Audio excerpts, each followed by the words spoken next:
నాయుడు గారి నాయకత్వం. జోహార్ అన్న ఎన్టీఆర్, జోహార్ అన్న ఎన్టీఆర్. నానా ఇక్కడ చంద్రబాబు నాయుడు గారి నాయకత్వం ఒకటే ఉంటుంది. ఆయన మన సేనాధిపతి, మనందరం సైనికులమే, అది గుర్తుపెట్టుకోవాలి. వేరే నాయకత్వం ఉండదు ఇక్కడ. ఉన్నోద్యోగం పీకిచ్చేటట్టున్నావు స్వామి. అందరూ ఫోన్ల కింద పెట్టండి కొంచెంసేపు. మీకు వీడియో లైవ్లో దొరుకుతుందిలే స్వామి, ఎందుకు కంగారు. అందరికీ నమస్కారం. ఈ సమావేశానికి విచ్చేసిన మీ అందరికీ నా కంగ్రాచులేషన్స్. ఇది నేను ఎందుకు చెప్తున్నానంటే, పార్టీ అంటే కమిట్మెంట్ ఉన్నవారు కనుకనే ఈరోజు పార్టీ కమిటీలో మీకు మేము బాధ్యత కల్పిస్తాం జరిగింది. ఇక్కడున్న మిమ్మల్ని అందరినీ ఒక ప్రశ్న అడగాలనుకుంటున్నా. పార్లమెంట్ కమిటీలో మొదటిసారి కమిటీలో వచ్చిన వాళ్ళు చేతులు పైకెత్తండి. మొదటిసారి తెలుసురా బా, అది అడిగింది నేను. చేతుల కింద పెట్టండి. రిపీట్ అయిన వాళ్ళు చేతులు పైకెత్తండి. సో ఇక్కడ చూస్తే చేతుల కింద పెట్టండి. ఇక్కడ మీరు చూస్తే 83% మంది ఈరోజు పార్లమెంట్ కమిటీలో కొత్త వారు వస్తాం జరిగింది. నేను అనేక సార్లు చెప్పాను, సీనియర్ని జూనియర్ని నేను సమానం గౌరవిస్తా, పనిచేసే వాళ్ళని నేను ప్రోత్సహిస్తానని చెప్తాం జరిగింది. దానికి ఈరోజు మీరు ఒక ఉదాహరణ. దేశంలో అనేక ప్రాంతీయ పార్టీలు ఉంటాయి. ఆ ప్రాంతీయ పార్టీలు ఒక్కసారి ప్రతిపక్షంలోకి వస్తే ఎలాంటి ఇబ్బందులు ఎదుర్కొంటాయో మనందరం చూస్తాం జరిగింది. నేను ఎన్నోసార్లు చెప్పా, విశ్వవిఖ్యాత నట సార్వభౌమ స్వర్గీయ శ్రీ నందమూరి తారక రామారావు గారు ఏ ముహూర్తంలో ఈ పార్టీ స్థాపించారో నాకు తెలియదు, కానీ భారతదేశంలో ఏ పార్టీకి లేని కార్యకర్తలు ఒక తెలుగుదేశం పార్టీకే సొంతం అవుతారు. మన బలం బలగం మన కార్యకర్తలు. మనం ఆనాడు చూసాం, ఒక పుంగనూరు నియోజకవర్గంలో ఒక తాత నామినేషన్ వేసేదానికి వెళ్తే ఆ పత్రాలు లాక్కునేదానికి ఆనాటి పాలకులు ప్రయత్నించారు. మీసాలు మెలేసి తొడగొట్టి రా బిడ్డ రా అన్న అంజిరెడ్డి తాతనే నాకు స్ఫూర్తి. మంజుల గారిని చూసాం, మాచర్ల నియోజకవర్గంలో ఆమె పోలింగ్ బూత్ దగ్గర కూర్చున్నారు. వైకాపా నాయకులు ఆనాడు ఆమె పైన దాడి చేసి రక్తం కారుతున్నా కూడా చివరి ఓటు పడిన తర్వాతనే ఆమె ఆసుపత్రికి వెళ్ళింది. పక్కనే విజయవాడలో చూసాం, కొంతమంది రౌడీలు మన గాంధీ గారి పైన దాడి చేసి ఆయన కంటి చూపు పోయినా జై తెలుగుదేశం అని నిలబడ్డారు. పల్నాడులో చూసాం, తోట చంద్రయ్యని చూసాం, మెడపై కత్తి పెట్టి వాళ్ళ నాయకుడు పార్టీకి జై చెప్పమంటే జై చంద్రబాబు జై తెలుగుదేశం అని ప్రాణాలు కోల్పోయారు. ఇది మనందరం గుర్తుపెట్టుకోవాల్సిన అవసరం ఉంది. మడమ తిప్పుతాం, మాట మార్చుతాం, మన బ్లడ్లోనే లేదు. ఈరోజు సంక్షేమ కార్యక్రమాలే దేశానికి పరిచయం చేసింది తెలుగుదేశం పార్టీ. 1983 నుంచి మన అద్భుతమైన సంక్షేమ కార్యక్రమాలు చేస్తున్నాం. 2 రూపాయలకి ఆనాడు కిలో బియ్యం కానీ, జనతా వస్త్రాలు కానీ, మహిళలకు ఆస్తుల్లో సమాన హక్కు కానీ, పటేల్ పట్వారీ వ్యవస్థ రద్దు చేస్తాం కానీ, ఇలా అనేక సంక్షేమ కార్యక్రమాలు అన్న ఎన్టీఆర్ తీసుకొచ్చారు. అన్న ఎన్టీఆర్ని స్ఫూర్తిగా తీసుకుని సంక్షేమ అభివృద్ధి జోడెద్దుల బండిగా ముందరికి నడిపిస్తున్నాడు మన నాయకుడు చంద్రబాబు నాయుడు గారు. ఈరోజు భారతదేశంలో అభివృద్ధి సంక్షేమానికి ఒక బ్రాండ్ అంబాసిడర్ ఉన్నాడంటే అది 3 అక్షరాల పేరు, ఒక సిబిఎన్ మాత్రమే. ఆయన ఎప్పుడు ఒక ట్రెండ్ సెటర్. 75 సంవత్సరాల వయసు అయినా నేను నవ్వుతా చెప్తా ఉంటా, ఆయనలో 25 సంవత్సరాల కుర్రోళ్ళు ఉన్నారని. ఒకరు కాదు, 3 ఉన్నారు ఆయనలో. ఇప్పటికీ పరిగెడతారు. జనరల్గా ఇంత కష్టపడుతున్నారు. నిన్న 26వ తారీఖు రిపబ్లిక్ డే సాయంత్రం పూట కొంచెం ఫ్రీగా ఉంటారంటే 3 రివ్యూ మీటింగ్లు పెట్టుకున్నారు. దాంట్లో ఒకటి పార్టీ మీటింగ్.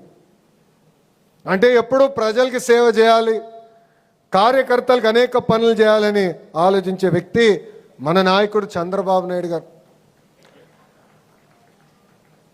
ఆయన ముందు చూపుతో మనందరిని నడిపిస్తారు.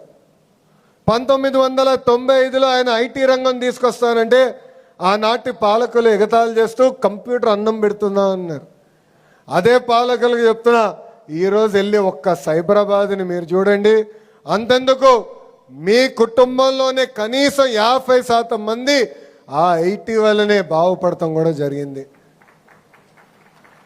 ఈరోజు అనేక పరిశ్రమలు ఆంధ్ర రాష్ట్రానికి వస్తున్నాయి.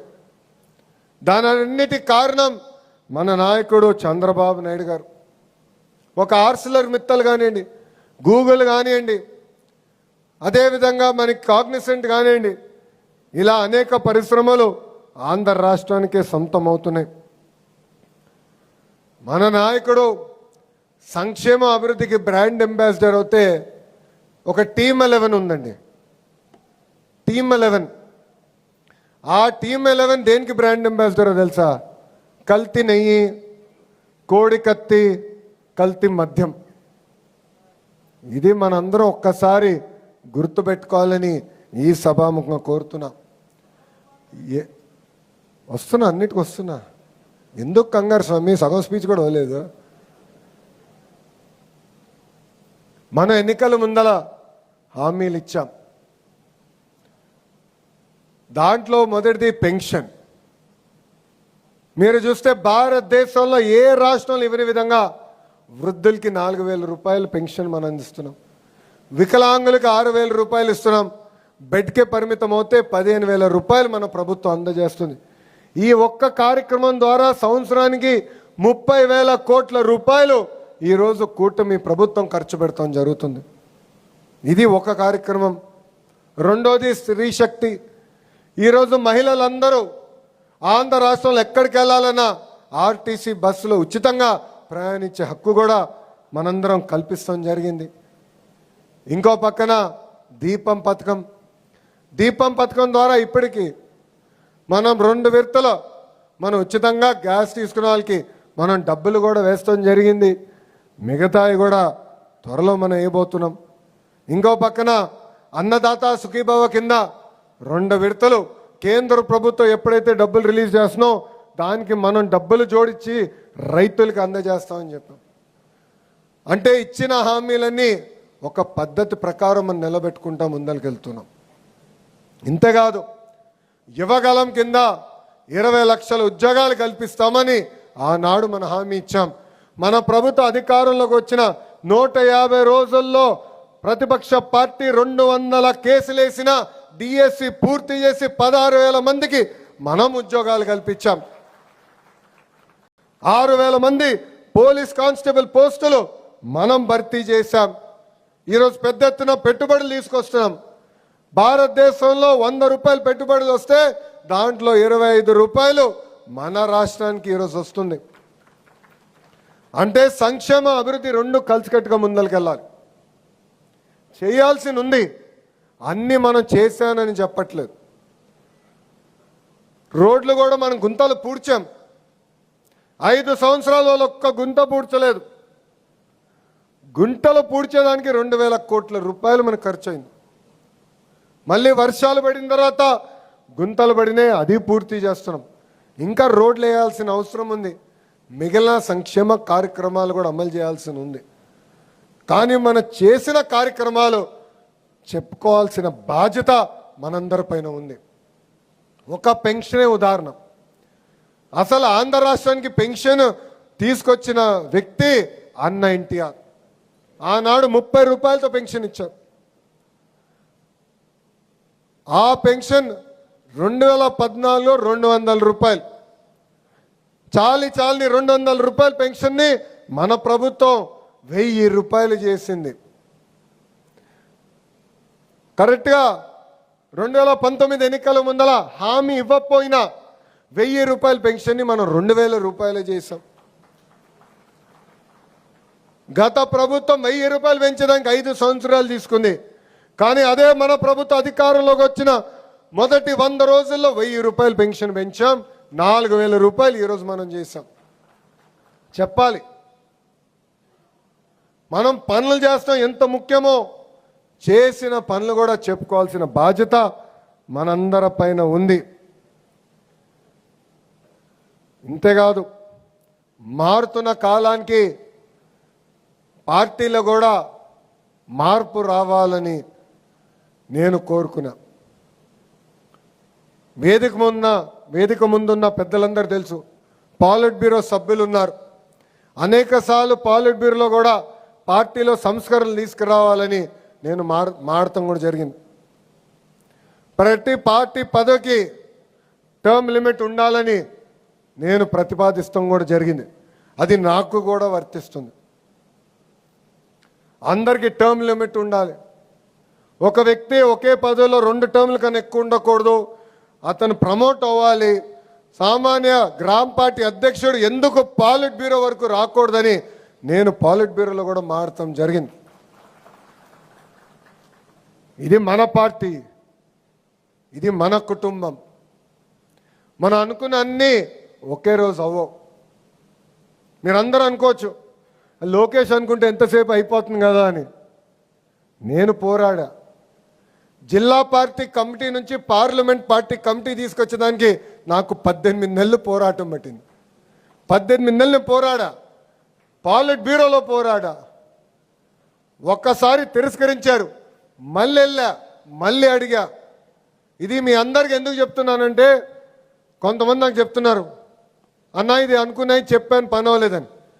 నమ్మకం దానికోసం 1 కాదు 2 కాదు 100 సార్లైనా మనందరం కలిసికట్టుగా పోరాడాలి. ఇది మన పార్టీ, ఇది మన కుటుంబం. మొన్న జరిగిన మహానాడులో చాలా స్పష్టంగా 6 శాసనాలకి మనం తీర్మానం చేశాం. దాంట్లో మొదటి శాసనం కార్యకర్తలే అధినేత. మళ్ళీ రిపీట్ చేస్తున్నా, కార్యకర్తలే. ఇది నేను ఎందుకు చెప్తున్నానంటే, ఒక కార్యకర్త వస్తే గౌరవంగా పలకరించాలి, మాట్లాడాలి, సమస్యలు తెలుసుకోవాలి. అన్ని సమస్యలు మనం పరిష్కరించగలుగుతామని నేను చెప్పట్లేదు. మనం అనుకున్న అన్ని కోరికలు దేవుడు కూడా తీర్చలేడు కదబ్బా. మనం దేవుళ్ళు కాదు, మన మనుషులమే. కానీ ఆప్యాయంగా పలకరించాలి. ఆఫీస్కి వచ్చిన 2 నిమిషాలు కూర్చోబెట్టాలి, మాట్లాడాలి, గౌరవించాలి. మనందరం గుర్తుపెట్టుకోవాలి, ఈ మొదటి శాసనం కార్యకర్తలే మన అధినేత. రెండోది యువగలం. యువత రాజకీయాల్లోకి రావాలి, పార్టీలోకి రావాలి. బూత్ యూనిట్ క్లస్టర్ కానివ్వండి, గ్రామ పార్టీ అధ్యక్షులుగా కానివ్వండి, పార్టీలో యువతకి మనం ప్రాధాన్యత ఇవ్వాల్సిన అవసరం ఉంది. కింద నుంచి పై వరకు యువత పార్టీలో పారాల్సిన అవసరం ఉంది. ఆనాడు అన్న ఎన్టీఆర్ 1982లో పార్టీని స్థాపించినప్పుడు ఎంతోమంది యువకులకి, అద్భుతంగా చదివిన డాక్టర్లు, లాయర్లకి ఆనాడు టికెట్ ఇచ్చి గెలిపిస్తాం కూడా జరిగింది. వాళ్ళు కూడా పార్టీకి అనేక సేవలు అందిస్తాం కూడా జరిగింది. నేను ఎవరిని విస్మరించట్లేదు, కానీ యువతని కూడా ప్రోత్సహించాల్సిన బాధ్యత ఇక్కడ ఉన్న మనందరి పైన ఉందని ఈ సభాముఖం తెలుపుకుంటున్నాం. మూడో శాసనం పేదల సేవల్లో సామాజిక న్యాయం. ఈరోజు మనం చేస్తున్న అనేక సంక్షేమ అభివృద్ధి కార్యక్రమాలు పేదరికం లేని సమాజం కోసం.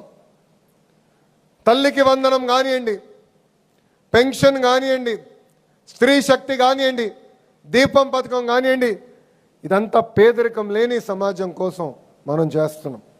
ఒక లక్ష్యంగా మనం పెట్టుకుని ముందరికెళ్తున్నాం. ఈరోజు బాబు గారు P4 అంటున్నారు. బంగారు కుటుంబం, వాళ్ళని ఆదుకోవాలి, మార్గదర్శులు వాళ్ళు ఆదుకుని పేదరికం నుంచి బయటికి తీసుకురావాలి. పేదరికం లేని ఆంధ్ర రాష్ట్రమే మన లక్ష్యమని ఆయన పదే పదే చెప్తున్నారు. దానికి ఆయన దారి కూడా మనందరూ చూపిస్తున్నారు. దాంతోపాటు సామాజిక న్యాయం అన్ని పదవుల్లో, దయచేసి ఇది అందరూ గుర్తుపెట్టుకోవాలి. ఒక బూత్ కానివ్వండి, యూనిట్ కానివ్వండి, క్లస్టర్ కానివ్వండి, పార్లమెంట్ కమిటీ కానివ్వండి, స్టేట్ కమిటీ కానివ్వండి, నామినేటెడ్ పదవుల్లో కానివ్వండి, దామాషా ప్రకారం సామాజిక న్యాయం చేయాల్సిన బాధ్యత ఇక్కడున్న మనందరి పైన ఉంది. అది మన బాధ్యత. ఇది మీరందరూ అమలు చేయాలని నేను కోరుతున్నా. నాలుగోది స్త్రీ శక్తి. మహిళల్ని రాజకీయాల్లో పెద్ద ఎత్తున ప్రోత్సహించాలని తొలి అడుగు వేసిన వ్యక్తి అన్న ఎన్టీఆర్. ఆ మార్గదర్శనంలో మనందరం ముందలు నడవాలి. పార్టీ పదవుల్లో కూడా మహిళలకి కీలకమైన బాధ్యతలు అప్పగించాలి. కేంద్ర ప్రభుత్వం ఇప్పటికీ ఎన్నికల్లో 30% రిజర్వేషన్ మహిళలకు ఇవ్వాలని ప్రతిపాదన కూడా జరిగింది.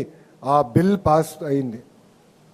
సో బూత్ దగ్గర నుంచి రాష్ట్ర కమిటీ వరకు మహిళల్ని పెద్ద ఎత్తున ప్రోత్సహించాల్సిన బాధ్యత ఇక్కడ ఉన్న మనందరి పైన ఉంది. ప్రత్యేకంగా కమిటీలో ఉన్న మహిళల పైన కూడా ఉంది. మీకు 10 వచ్చిందని మీరు కూర్చుంటాం కాదు, మీరు ఒక 10 మందిని లాగాల్సిన అవసరం ఉంది. బాధ్యత మీ పైన ఉంది. తెలుగు వాడక భాషలో మహిళల్ని కించపరిచే విధంగా కొన్ని ఉంటాయి. నేను యువగలం పాదయాత్ర ప్రారంభించిన దగ్గర నుంచి నేను మాడుతున్నా. ఈ రోజుకి 3 సంవత్సరాలు అయింది. ఆ వాడక భాష మనం మానేయాలి.